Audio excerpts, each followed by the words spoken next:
Hello, today we are going to talk about a really interesting skin that can be compared to real physical world, and here's how.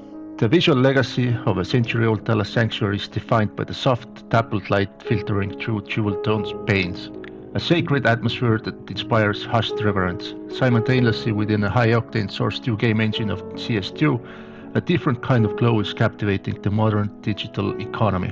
Whether it is the painstaking restoration of a historic Gothic revival window or the high-velocity acquisition of a digital submachine gun, stained glass has become a focal point of intense obsession for both architectural stewards and market speculators. So in this video we will try to bring the gap between those two worlds, the physical sanctuaries of Dallas, Texas and the digital canals collection, revealing how light, whether refracted through silica or rendered in code, remains an exceptionally high-stake asset.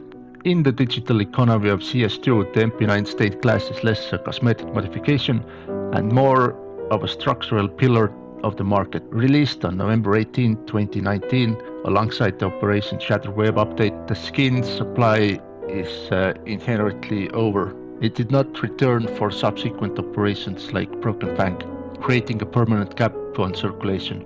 Unlike typical weapon skin, the MP9 stained glass acts as a mandatory bottleneck ingredient for high-tier trade-up contract. Its value is driven by a unique scarcity in the collection's architecture. It is one of only 3 items at the restricted rarity tier, and this narrow gate makes the trade-up math significantly tighter and more predictable than in case-based collections. So you need restricted skins to get Mag 7 Cinco Dea, that is only classified skin in Canals collection, and the covert asset in the Canals collection is highly desired AVP prints. In both the Dallas Sanctuaries and Digital Nave, perfection is a race against the physics of the medium. At St. Matthew's Cathedral, original 100-year-old windows rely on traditional lead came. Stewardship here requires ventilated protective glazing. Without proper airflow, trapped heat and moisture accelerate the deterioration of lead structure.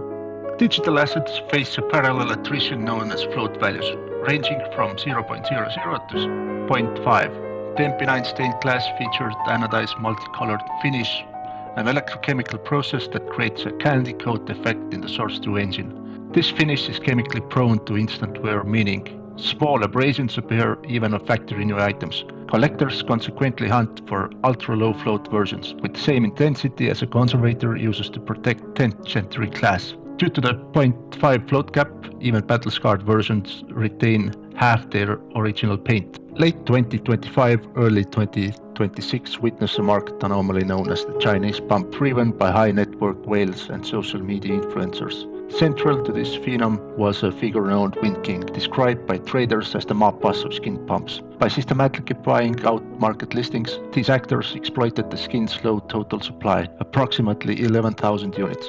This manipulation resulted in a temporary price inversion. The restricted tier MP9 occasionally cost more than the classified Mag 7 in the collection. This bubble demonstrates that in a digital marketplace, speculative utility can completely override organic rarity-based pricing. At some point, stained glass was boosted with factory new variants, peaking at 1100, and now it's back to 250 range.